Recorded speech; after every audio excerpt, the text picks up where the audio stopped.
Siku ya leo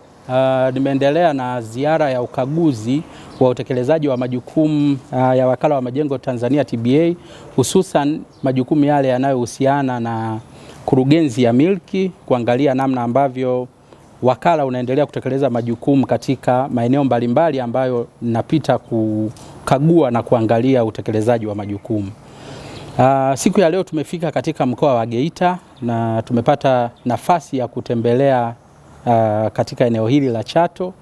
Katika eneo hili Wakala wa Majengo Tanzania TBA, tutakumbuka kwamba ilitekeleza mradi mkubwa wa ujenzi wa hospitali ya rufaa ya kanda ya Chato. Hospitali hii ya rufaa ya kanda imejengwa kwa utaratibu wa buni jenga, kwa maana ya design and build, na Wakala wa Majengo Tanzania TBA. Na katika utekelezaji wa mradi huu tumeona kwamba awamu ya kwanza ya utekelezaji wa mradi tayari ilikwisha kukamilika na majengo yalikwisha kuanza kutumika. Mimi nimepata fursa tu ya kupita na kuangalia ni namna gani huduma zinaendelea kutolewa katika majengo haya ambayo wakala ulifanya kazi kubwa ya kujenga miundombinu ya majengo katika eneo hili. Baada ya kufika katika eneo hili tumeona majengo yale ya awamu ya kwanza yaliyojengwa na Wakala wa Majengo Tanzania TBA, ambayo yanahusisha jengo kubwa la kuhudumia wagonjwa wa nje kwa maana ya OPD, lakini jengo ambalo linatumika kwa ajili ya kuhudumia wagonjwa wa dharura kwa maana ya emergency, ambayo tayari limeshakamilika na limeanza kutumika. Lakini kumekuwa na jengo jingine ambalo linahusisha wale wagonjwa mahututi, kwa maana jengo linalohudumia wagonjwa walioko ICU mahututi, nalo pia lilikamilika na kuanza kutumika. Lakini jengo la 4 ambalo lilikamilika katika awamu hii ya kwanza ya uendelezaji au ujenzi wa majengo haya ni jengo ambalo linatumika kwa ajili ya madawa kwa maana ya pharmacy pamoja na maabara. Majengo haya yote 4 yalikuwa yanatengeneza awamu ya kwanza ya utekelezaji wa ujenzi wa majengo haya ya hospitali ya rufaa ya kanda Chato, ambayo kwa sasa yamekamilika na tayari yameanza kutumika, na majengo haya yalijengwa na Wakala wa Majengo Tanzania TBA. Lakini pia tunaona majengo haya yamekuwa tu si msaada wa kutoa huduma kwa watu wa kanda hii, lakini kuna nchi za jirani pia wagonjwa ambao wanapata fursa ya kuja kupata matibabu kwenye hospitali hii ya rufaa ya kanda Chato. Lakini baada ya kuwa imekamilika awamu hiyo ya kwanza, tumepata fursa ya kuangalia sasa awamu ya pili ya utekelezaji wa ujenzi wa majengo haya ya kisasa katika hospitali hii, ambapo wakati wa ukaguzi tumeona hii awamu ya pili inahusisha ujenzi wa majengo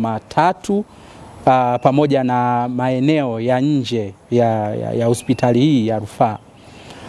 Tumeona jengo la kwanza ambalo linahusisha ujenzi wa awamu hii ya pili linahusisha ujenzi wa jengo kwa ajili ya ward kwa maana ya kulaza wagonjwa mbalimbali, ambapo litakapokamilika tunatarajia kwamba jengo hili litakuwa na jumla ya vitanda 210 kwa ajili ya kulaza wagonjwa mbalimbali watakaofika katika hospitali hii, ambayo kwa sasa jengo hili tumeona lipo katika hatua za mwisho za kukamilishwa ujenzi wake.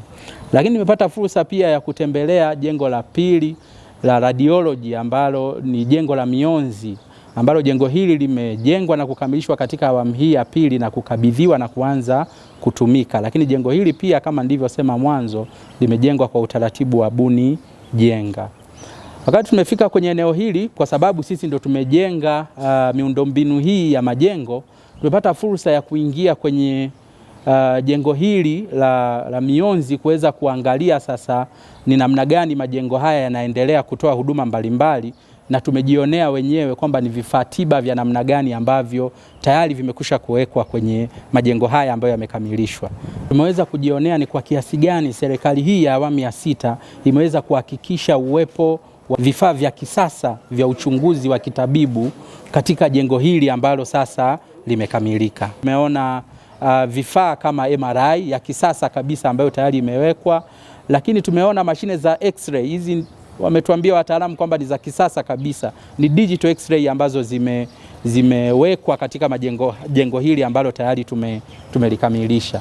Lakini tumeona pia vile vifaa ambavyo vimewekwa